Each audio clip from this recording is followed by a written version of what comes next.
والعاقبة للمتقين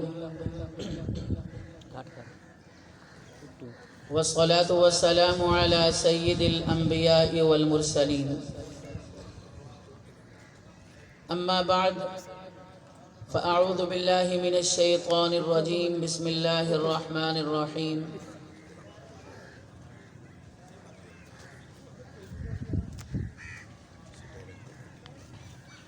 قل هل يستوي الذين يعلمون والذين لا يعلمون. وقال تعالى: وَلَقَدْ آتَيْنَا دَاوُودَ وَسُلَيْمَانَ عِلْمًا وَقَالَ الْحَمْدُ لِلَّهِ الَّذِي فَضَّلَنَا عَلَى كَثِيرٍ مِّنْ عِبَادِهِ الْمُؤْمِنِينَ. وقال النبي صلى الله عليه وسلم: كلمتان خفيفتان على اللسان ثقيلتان في الميزان حبيبتان إلى الرحمن سبحان الله وبحمده سبحان الله العظيم. وقال النبي صلى الله عليه وسلم: إن الله لا ينظر إلى صوركم وأموالكم ولكن ينظر إلى قلوبكم وأعمالكم. وقال النبي صلى الله عليه وسلم: لو أن رجلا عمل عملا في صخرة لا باب لها ولا قوة خرج عمله إلى الناس كائنا ما كان أو كما قال عليه الصلاة والسلام.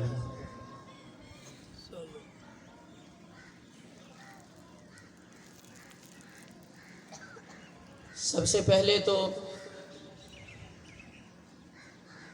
وہ لوگ سب سے زیادہ مبارک کے مستحق ہیں کہ جن کی بچیاں آج فاضلہ ہو رہی ہیں، اپنے علمی سفر کو مکمل کر رہی ہیں. وہ لوگ بہت قابل فخر ہیں، قابل مبارک ہیں. یہ وہ لوگ ہیں کہ جنہوں نے اپنے دامن میں بڑی خیر لی ہے، اور اس خیر کا اندازہ تو ان کو خود بھی کوئی نہیں کہ اللہ تعالیٰ نے ہمیں کتنی بڑی خیر سے نوازا ہے کہ جس آدمی کی ایک بیٹی عالمہ بن گئی، جس آدمی کا ایک بیٹا عالم بن گیا، جس آدمی کا ایک بیٹا حافظ بن گیا، اس کو خود بھی اندازہ نہیں ہے کہ اللہ تعالیٰ نے مجھے کتنی بڑی خیر عطا فرمائی ہے. اس سے اندازہ لگائیں کہ ایک عالم یا ایک عالمہ جب دنیا سے اٹھتے ہیں، اور آپ صلی اللہ علیہ وسلم نے ارشاد فرمایا کہ ایک عالم کا مرنا پورے عالم کا مرنا ہے، اور ایک عالم کو جب کسی قبرستان میں دفنایا جاتا ہے تو دائیں طرف 40 قبریں، بائیں طرف 40 قبریں، سر کی طرف 40 قبریں، پاؤں کی طرف 40 قبریں، اتنی قبر والوں کی بخشش کر دی جاتی ہے. کتنی بڑی خیر لی ہے والدین نے. قیامت کے دن ان والدین کے ساتھ کتنا بڑا اعزاز اور ان والدین کا کتنا بڑا اکرام ہوگا، کتنی بڑی نشست پر ان کو بٹھایا جائے گا، کتنا ان کو پروٹوکول دیا جائے گا ان کی بچی کے عالمہ ہونے کی وجہ سے، یا ان کے بیٹے کے عالم ہونے کی وجہ سے، یا ان کے بیٹے کے حافظ ہونے کی وجہ سے. جو پروٹوکول قیامت کے دن ملے گا، آج ہم اس پروٹوکول کا تصور بھی نہیں کر سکتے، اس کو سوچ بھی نہیں سکتے. کیونکہ آج ہمارے ذہنوں میں پروٹوکول کیا ہے؟ ہمارے ذہنوں میں ہے کہ اس کے لیے ایک ممبر لگا دو، اس کو پھول پہنا دو، اس کے اوپر پھول ڈال دو. یہی ہمارے ہاں پروٹوکول ہے. لیکن قیامت کے دن جو کائنات کا رب ہے، ساری کائنات کا بنانے والا، ساری کائنات کا مالک، عرش اور فرش کا مالک، زمین آسمان کا مالک، انسانوں اور جنوں کا مالک، فرشتوں کا مالک، جنت اور جہنم کا مالک، مشرق اور مغرب کا مالک، شمال اور جنوب کا مالک، ہواؤں اور فضاؤں کا مالک، وہ جو پروٹوکول اس بندے کو دے گا وہ پروٹوکول اس کی شایان شان ہوگا، وہ اس کی شایان شان ہوگا جو ساری کائنات کا مالک ہے۔ ایک پروٹوکول تو وہ ہے جو ہم نے اپنی 94 بستی میں کسی کو دے دیا، ایک پروٹوکول وہ ہے جو کسی وزیر اعلیٰ نے دے دیا، ایک پروٹوکول وہ ہے جو کسی وزیر اعظم نے دے دیا، ایک پروٹوکول وہ ہے جو کسی صدر نے دے دیا۔ یہ سب پروٹوکول چھوٹے ہیں، ہر ایک نے پروٹوکول اپنی شایان شان دیا ہے۔ 94 والوں نے 94 والوں کے حساب سے دیا، وزیر اعلیٰ نے اپنی شایان شان دیا، وزیر اعظم نے اپنی شایان شان دیا، صدر نے اپنی شایان شان دیا، لیکن جو اللہ پروٹوکول دے گا وہ اپنی شایان شان دے گا۔ ہم سوچ لیں کہ ہم تصور بھی کر سکتے ہیں، ہم سوچ بھی نہیں سکتے کہ قیامت کے دن کیا پروٹوکول ملے گا۔ ساری کائنات کے سامنے آدم علیہ السلام سے لے کر قیامت تک آنے والے فرد سب سامنے موجود ہیں، ان سب کے درمیان میں اس بندے کو چھانٹا جائے گا، اس بندے کا اعلان کیا جائے گا، اس کی آواز لگائی جائے گی، سب کے درمیان اس کو کھڑا کیا جائے گا، اور سب کے درمیان میں سے اس کو نکال کر اس کو منبر پر لایا جائے گا، اور سب کے سامنے اس کا اعلان کیا جائے گا۔ کتنا بڑا پروٹوکول ہوگا۔ تو سب سے پہلے یہ لوگ مبارک کے مستحق ہیں۔ اللہ تعالیٰ ان کی زندگیوں میں برکت دے، اللہ تعالیٰ ان کے رزق میں برکت دے، اللہ تعالیٰ ان کی بچیوں کو، ان کے بچوں کو اللہ تعالیٰ کامیاب کرے، اور ہر قسم کے دکھوں سے، تکلیفوں سے، ہر قسم کی آزمائشوں سے، ہر قسم کی پریشانیوں سے اللہ تعالیٰ ان کو محفوظ رکھے، اور اللہ تعالیٰ ان کے ایمان کی، عمل کی حفاظت فرمائے، اللہ تعالیٰ ان کو ترقیاں نصیب فرمائے۔ یہ دعاؤں والے ہیں اور یہ دعاؤں کے مستحق لوگ ہیں، اور ہم نے علم پڑھا ہے، اور علم کا مقصود، علم کیوں پڑھا ہے، علم کا مقصود کیا ہے؟ ہمارے پڑھنے کا مقصود اللہ کی رضا ہے، ہمارے علم کا کوئی مقصد نہیں ہے۔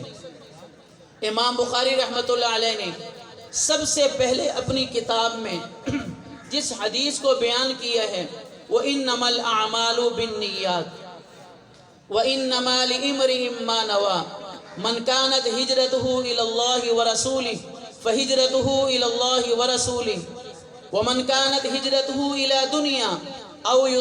إِلَى دُنْيَا يُصِيبُهَا أَوْ امْرَأَةٍ فَيَنْكِحُهَا فَهِجْرَتُهُ إِلَى مَا هَاجَرَ إِلَيْهِ۔ سب سے پہلے جس حدیث کو بیان کیا، مقصود یہ ہے کہ ہماری نیتیں اللہ کی رضا کی ہوں، ہماری نیت اللہ کی رضا کی ہو۔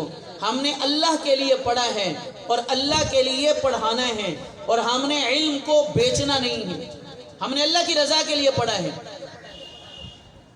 اور اللہ تعالیٰ دلوں کے بھید کو جاننے والا ہے، دلوں کے بھید کو جاننے والا ہے، دلوں کے راز کو جاننے والا ہے، اور دلوں کے جذبات کو جاننے والا ہے۔ یہ کیوں عمل ہو رہا ہے، میں بات کر رہا ہوں، کیوں کر رہا ہوں، وہ مقصود ہے، تعریف مقصود ہے۔ لوگ تعریف کریں، لوگ کہیں کہ بڑا بولنے والا ہے، بہت ماشاءاللہ گفتگو اچھی کرنے والا ہے۔ یہ کیوں ہو رہی ہے بات؟ یہ دلوں کے بھید کا جاننے والا اللہ ہے۔ اس لیے امام بخاری رحمۃ اللہ علیہ نے جب آخری باب قائم کیا ہے، جب اپنی کتاب کو ختم کرنے لگے، آخری باب قائم کیا کتاب التوحید کے نام سے، اور وَنَضَعُ الْمَوَازِينَ الْقِسْطَ لِيَوْمِ الْقِيَامَةِ، آخری باب کی پہلی آیت یہ ذکر کی ہے کہ اللہ تعالیٰ قیامت کے دن میزان کو قائم کریں گے.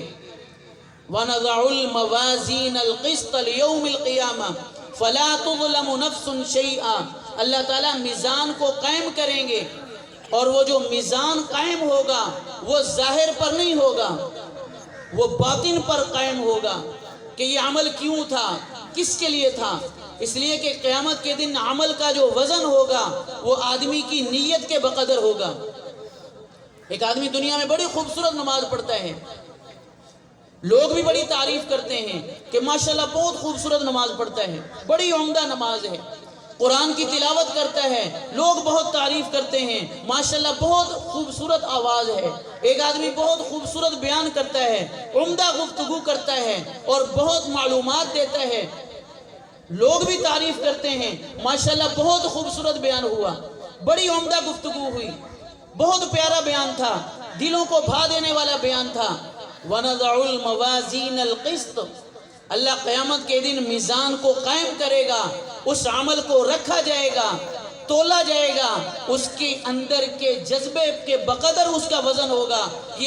یہ نماز کیسی تھی، یہ کس کے لیے نماز تھی، یہ قرآن کی تلاوت کس کے لیے تھی، یہ بیان کس کے لیے تھا، یہ علم کا سفر کس کے لیے تھا، کیوں علم حاصل کیا گیا، یہ ذکر کس کے لیے ہو رہا تھا.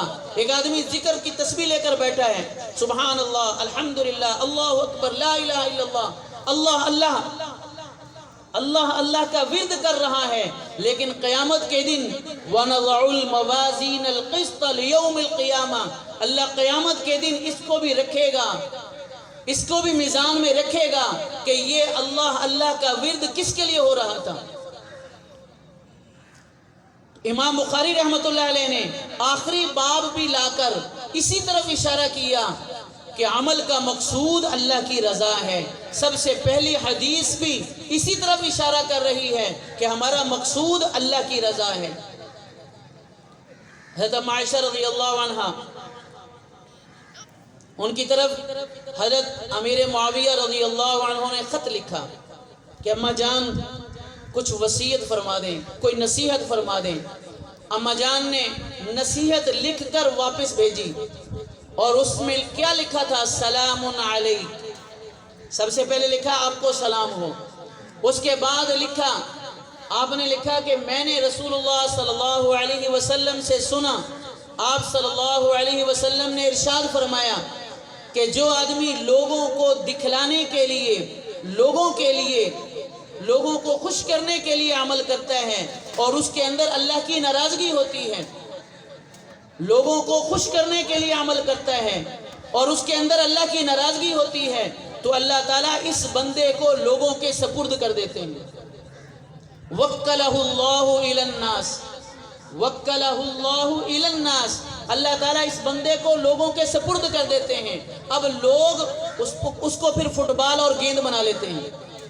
جو بندہ لوگوں کے لیے چل رہا ہوتا ہے وہ کبھی ادھر بیٹھا، کبھی ادھر بیٹھا، کبھی اس کو خوش کرنے کے چکر میں، کبھی اس کو خوش کرنے کے چکر میں، کبھی کسی کو خوش کر رہا ہے، کبھی باپ کو، کبھی ماں کو، کبھی چچا کو، کبھی تایا کو، کبھی بڑے کو، کبھی چھوٹے کو. وہ لوگوں کو خوش کرتے کرتے ہی اس بیچارے کی زندگی گزر جاتی ہے. لیکن پھر بھی لوگ خوش نہیں ہوتے، پھر بھی لوگ خوش نہیں ہوتے. اور جو آدمی اللہ کو راضی کرنے کے لیے لوگوں کو بظاہر ناراض کر دیتا ہے، لیکن اس کا مقصود اللہ کی رضا ہوتی ہے کہ میں نے ہر حال میں اللہ کو راضی کرنا ہے، لوگ چاہے ناراض ہو جائیں، اس کا مقصود اللہ کی رضا ہے. تو پھر ام عائشہ رضی اللہ عنہ نے فرمایا کہ آپ علیہ السلام نے فرمایا کفاہ اللہ مؤنۃ الناس، اللہ تعالیٰ لوگوں کی تکلیفوں سے اس کی خود حفاظت فرما لیتے ہیں. پھر لوگوں کو اللہ ناراض نہیں ہونے دیتے. ایک وقت آتا ہے کہ اللہ تعالیٰ سب کو خوش کر دیتے ہیں، یہاں تک کہ اس کا عمل اور اس کا قول، اس کا فعل لوگوں کو عمدہ لگنے لگ جاتا ہے، اور سب لوگ گویا کہ اس کے مرید بن جاتے ہیں، سب لوگ اس کے تابع اور فرما بردار ہو جاتے ہیں، اس لیے کہ اس نے مقصود اللہ کی رضا کو بنا لیا.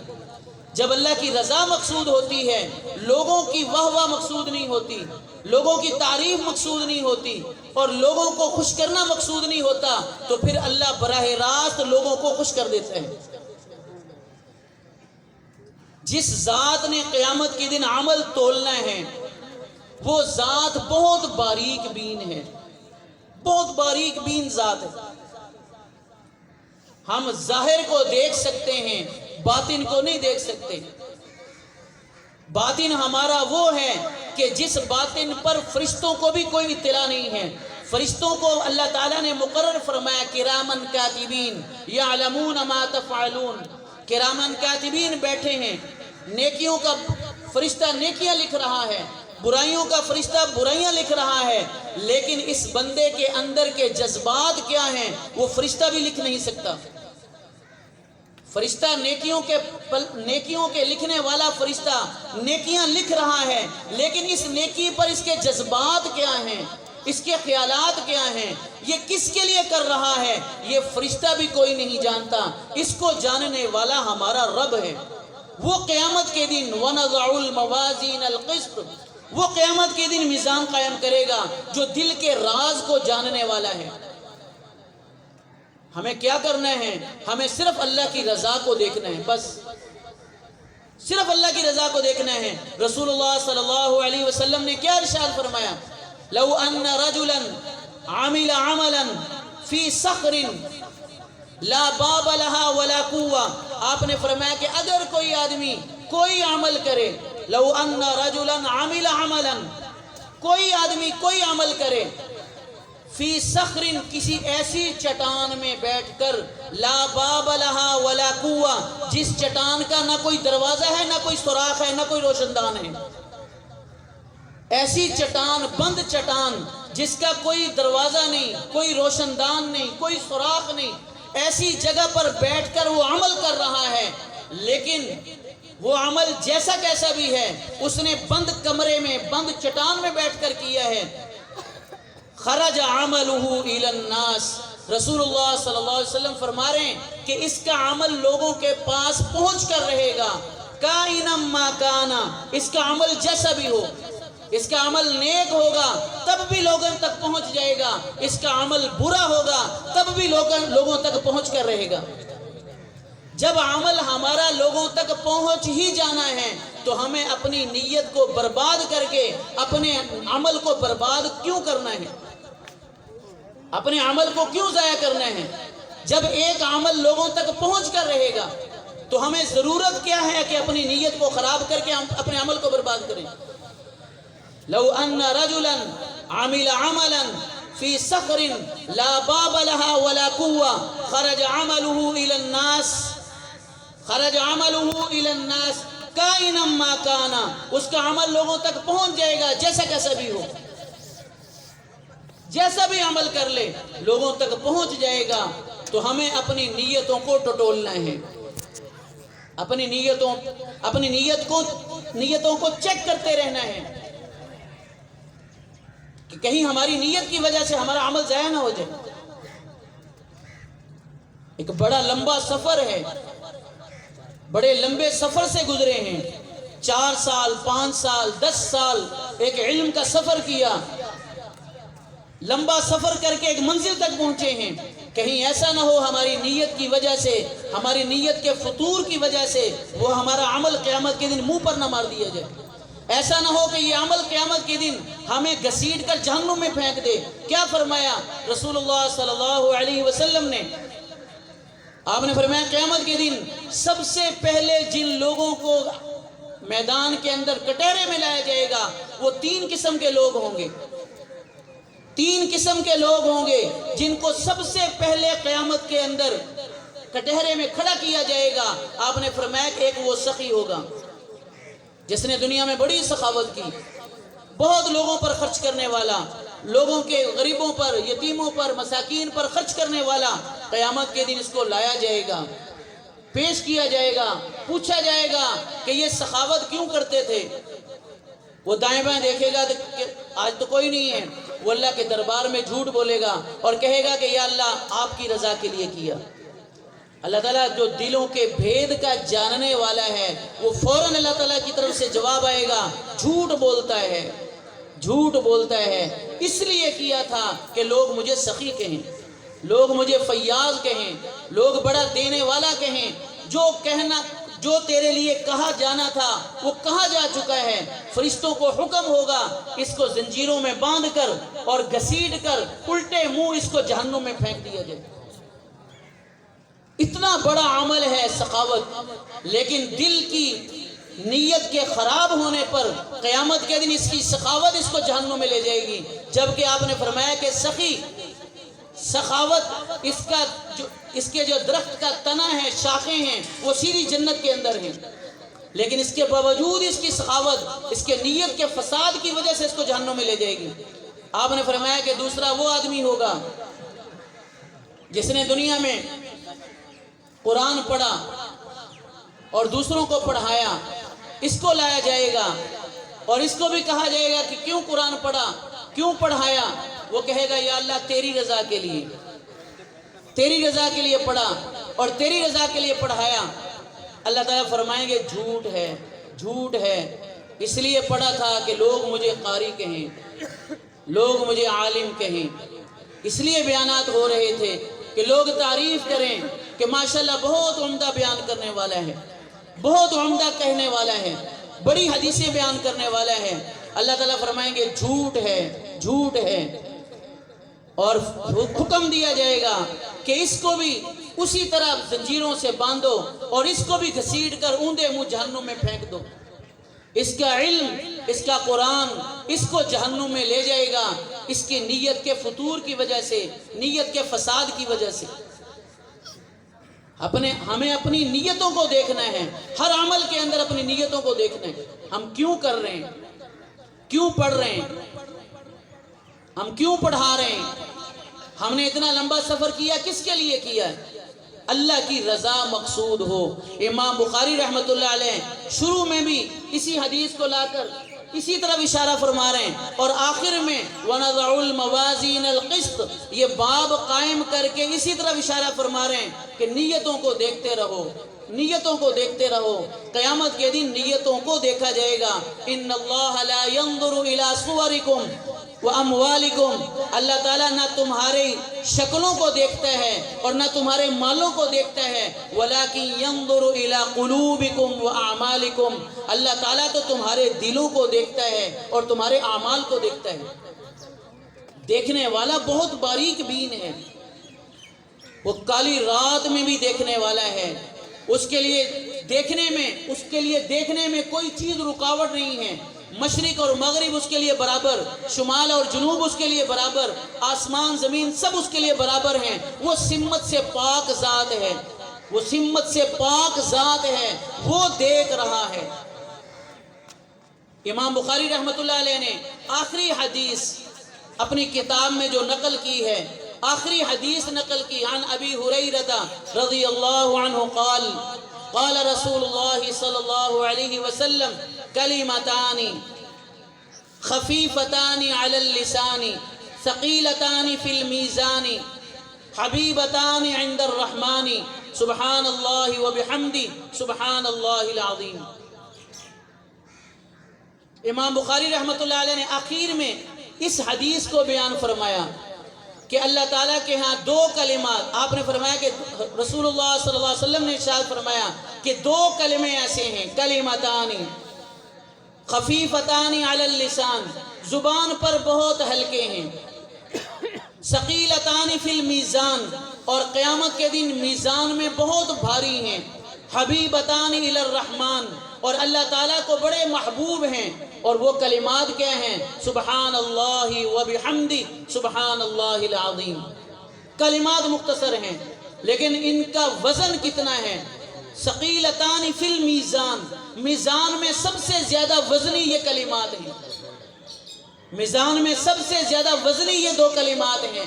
اور میں پہلے عرض کر چکا ہوں قیامت کے دن میزان میں جو وزن ہوگا وہ نیت کے بقدر ہوگا، نیت کے بقدر عمل کا وزن ہوگا، وہ کوئی بھی عمل ہو، چاہے وہ اللہ کا ذکر ہے، اور چاہے وہ نماز ہے، چاہے وہ روزہ ہے، چاہے وہ حج ہے، چاہے وہ زکوٰۃ ہے، چاہے وہ صدقہ اور خیرات ہیں، چاہے وہ قرآن کی تعلیم ہے، چاہے وہ قرآن پاک کا حفظ ہے، چاہے وہ علم حاصل کرنا ہے، کوئی بھی عمل ہے، چاہے وہ حسن اخلاق ہے، چاہے وہ صبر اور برداشت ہے، کوئی عمل ہے، قیامت کے دن اس کا ایک وزن ہوگا، اور وزن ہوگا اس کی نیت کے بقدر، اس کے اخلاص کے بقدر، اس قیامت کے دن اس عمل کا وزن ہوگا۔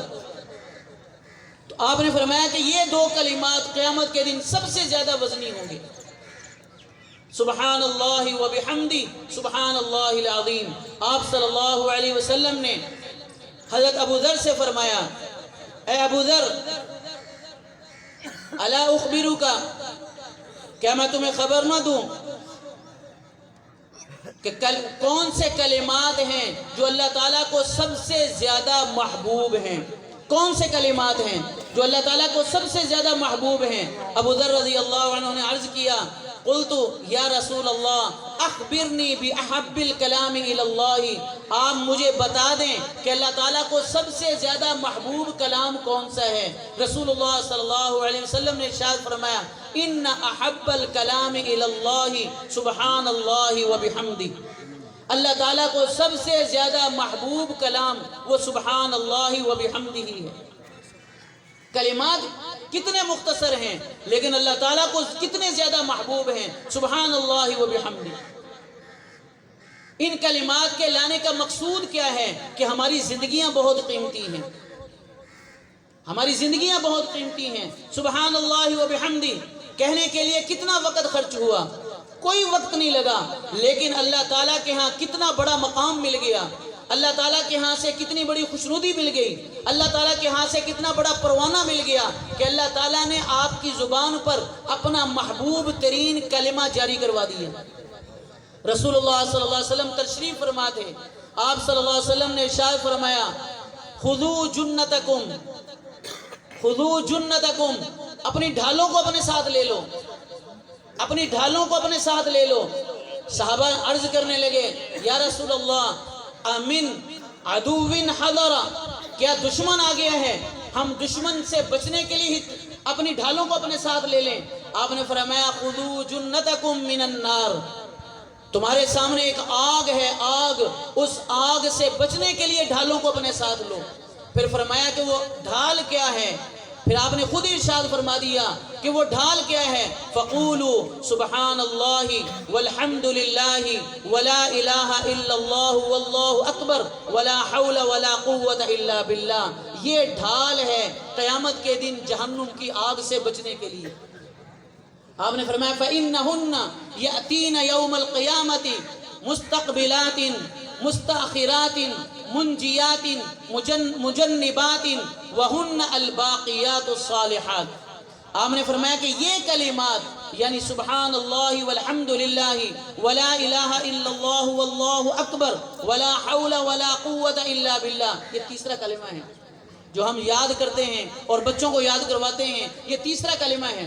آپ نے فرمایا کہ یہ کلمات قیامت کے دن پڑھنے والے کے آگے سے بھی آئیں گے حفاظت کرنے کے لیے، پیچھے سے بھی آئیں گے حفاظت کرنے کے لیے، مجنبات، اس کی حفاظت کریں گے، اس کو بچائیں گے، منجیات، اور اس کو جہنم کی آگ سے نجات دلائیں گے، وہن الباقیات الصالحات، یہی وہ نیکیاں ہیں جو ہمیشہ باقی رہنے والی ہیں، یہی وہ نیکیاں ہیں جو ہمیشہ باقی رہنے والی ہیں۔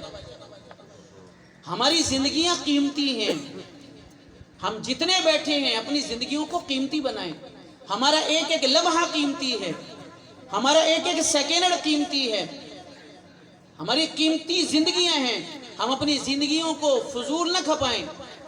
آپ نے فرمایا، خیرک وشرک، خیرک وشرک ستردہ لک الحیات یوما، تیری خیر یا تیرا شر عن قریب واپس تیری ہی طرف دنیا میں لوٹ کر آئے گا۔ آدمی نیکی کرے دنیا میں اس کا ضرور صلہ ملتا ہے، خدا نخواستہ اگر برائی کی ہے تو قیامت کے دن تو اس کا بدلہ ملنا ہی ہے، دنیا میں بھی اس برائی کا بدلہ ضرور ملتا ہے۔ دنیا میں بھی اس برائی کا بدلہ ملتا ہے، وہ برائی لوٹ کر دنیا میں بھی اس کے اوپر آتی ہے۔ تو ہم اپنی زندگیوں کو قیمتی بنائیں۔ زندگیوں کو قیمتی بنانے کا بہترین ذریعہ کیا ہے؟ بہترین ذریعہ ہم خود عالم بنیں۔ اگر ہم خود عالم نہیں بن سکتے، اپنے بچوں کو عالم بنائیں، اپنی بچیوں کو عالمات بنائیں، اپنے بچوں کو حافظ بنائیں، اپنی بچیوں کو حافظات بنائیں۔ آپ نے فرمایا اغدو عالمن، خود عالم بنو۔ اگر خود عالم نہیں بن سکتے، او متعلمن، طالب علم بن جاؤ، خود طالب علم بن جاؤ یا اپنی اولاد کو طالب علم بنا دو۔ او مستمعن، یا پھر علماء کی مجلس میں جایا کرو اور علماء کی بات کو غور سے سنا کرو اور ان کی بات کو لیا کرو اور ان کی باتوں پر عمل کیا کرو۔ آپ نے فرمایا کہ اگر اتنا بھی نہیں کر سکتے تو پھر چوتھا کام کر لیا کرو، او محبن، پھر علم اور علم والوں سے محبت ہی رکھ لیا کرو، پھر علم اور علم والوں سے محبت کیا کرو۔ ولا تکن الخامسہ، آپ نے فرمایا پانچویں نہ بننا، ولا تکن الخامسہ، پانچویں نہ بننا، فتہلک، ورنہ ہلاک ہو جاؤ گے، ورنہ برباد ہو جاؤ گے، ورنہ خسارے میں چلے جاؤ گے۔ اگر پانچویں بن گئے، اور پانچواں کیا ہے؟ علم اور علماء سے بغض رکھنا شروع کر دو، کہ تمہارے دل میں علم کی یا علماء کی نفرت ہو یا علم والوں کا بغض ہو۔ آپ نے فرمایا یہ نہ بننا، یہ نہ بننا، عالم بنو، طالب علم بنو، یا علماء کی بات کو غور سے سننے والے بنو، اور ورنہ چوتھے نمبر پر کم از کم علم اور علم والوں سے محبت رکھو۔ ہمارے دلوں میں علم والوں کی محبت ہو، ہمارے دلوں میں یہ چھوٹے چھوٹے جو بچے پڑھنے والے ہیں، ہمارے دلوں میں ان بچوں کی بھی محبت ہو کہ ان کی نسبت بہت عالی ہے۔ یہ کون بچے ہیں؟ یہ قرآن پاک کو اپنے سینوں میں محفوظ کرنے والے ہیں۔ یہ چھوٹے چھوٹے بچے یہ قرآن پاک کو اپنے سینوں میں محفوظ کرنے والے ہیں، یہ قیمتی بچے ہیں، ان کی نسبت اللہ تعالیٰ کے ساتھ ہے۔ یہ بظاہر دنیا میں چل رہے ہیں، بظاہر دنیا میں چل رہے ہیں۔ رسول اللہ صلی اللہ علیہ وسلم نے کیا ارشاد فرمایا؟ آپ نے فرمایا اگر تم یہ چاہتے ہو کہ دنیا میں ایسے لوگوں کو دیکھو، اگر تم یہ چاہتے ہو کہ دنیا میں ایسے لوگوں کو دیکھو کہ جن لوگوں کو اللہ تعالیٰ نے جہنم سے آزادی کا پروانہ دیا ہوا ہے، اگر تم یہ چاہتے ہو کہ دنیا میں ایسے لوگوں کو دیکھ لو کہ جن کو اللہ تعالیٰ نے جہنم سے آزادی کا پروانہ دیا ہوا ہے، آپ نے فرمایا فَلْيَنْظُرْ إِلَى الْمُتَعَلِّمِينَ، طالب علموں کو دیکھ لیا کرو، طالب علموں کو دیکھ لیا کرو، یہ وہ طالب علم ہیں کہ جن کو اللہ تعالیٰ نے جہنم سے آزادی کا پروانہ دیا ہوا ہے۔ آج ہماری زبانوں پر کیا ہے؟ ہماری زبانوں پر اس کے بالکل خلاف کلمات ہیں، ہماری زبانوں پر بالکل اس کے خلاف کلمات ہیں کہ مولوی بخشے گئے تو ہم بھی بخشے جائیں گے، مولوی جنت میں چلے گئے تو ہم بھی چلے جائیں گے۔ یہ کلمات انتہائی غلیظ کلمات ہیں، بعض کلمات آدمی کو کفر تک پہنچا دیتے ہیں۔ جب اللہ تعالیٰ نے اور اللہ کے رسول نے ایک آدمی کے لیے فیصلہ کر لیا کہ یہ میرے برگزیدہ بندوں میں ہیں، وَلَقَدْ آتَيْنَا دَاوُودَ وَسُلَيْمَانَ عِلْمًا، اللہ تعالیٰ کیا فرما رہے ہیں کہ ہم نے وَلَقَدْ آتَيْنَا دَاوُودَ وَسُلَيْمَانَ عِلْمًا، ہم نے سلیمان علیہ السلام اور داؤد علیہ السلام کو علم دیا، ہم نے ان دونوں شخصیات کو، ان دونوں بندوں کو علم دیا۔ وقال الحمد للہ الذی فضلنا علی کثیر من عباده المؤمنین، اور ان دونوں کے کلمات کا، ان دونوں کا جواب کیا تھا؟ ان دونوں کا جواب کن کلمات میں تھا؟ الحمد للہ الذی، اے اللہ تیری تعریف ہے، اے اللہ ہم تیری تعریف کرتے ہیں، تیری حمد بیان کرتے ہیں کہ تم نے بہت سارے بندوں پر ہمیں فضیلت دے دی۔ علم والوں کو فضیلت اللہ تعالیٰ نے دی ہے۔ جب اللہ تعالیٰ نے ہی ایک بندے کو فضیلت دے دی ہے اور اللہ تعالیٰ نے ہی فیصلہ کر لیا ہے کہ میں نے اس کو بندوں میں فضیلت دینی ہے، میں اور آپ کیا ہوتے ہیں اس کو جہنم میں پھینکنے والے؟ میں اور آپ کیا ہوتے ہیں کہ فیصلہ کرنے والے کہ یہ جہنم کا مستحق ہے، یہ اگر جنت میں چلا گیا تو ہم بھی چلے جائیں گے۔ یہ کلمات بڑے خطرناک کلمات ہیں، اللہ تعالیٰ ہم سب کو قبول فرمائے، آمین۔ تو ماشاءاللہ آپ حضرات جیسا شوق اور ذوق کے ساتھ آتے ہیں اور اس مجلس کو ماشاءاللہ منور کرتے ہیں، اور اپنے آنے سے ان اوقات کو، ان لمحات کو قیمتی بناتے ہیں۔ ایسے ہی ماشاءاللہ یہ ادارہ آپ لوگوں کا اپنا ادارہ ہے، ہم اپنے ادارے والوں کی بھی حوصلہ افزائی کیا کریں، اپنے ادارے والوں کی حوصلہ افزائی کیا کریں۔ ہم آ کر ان کے اوپر جملے نہ بنایا کریں، تنقید نہ کیا کریں۔ ہم نے اگر کچھ نہیں دینا تو کم از کم ان کو اچھے الفاظ سے ہی تعبیر کر دیے، ان کو اچھے کلمات ہی کہہ دیا کریں کہ ماشاءاللہ مولانا صاحب آپ نے بہت اچھا کام کیا، مولانا صاحب ماشاءاللہ آپ نے ادارے کو 4 چاند لگا دیے۔ ایک وہ وقت تھا جہاں کچھ بھی نہیں تھا، آج دیکھیں ماشاءاللہ اللہ تعالیٰ نے کہاں سے کہاں پہنچا دیے۔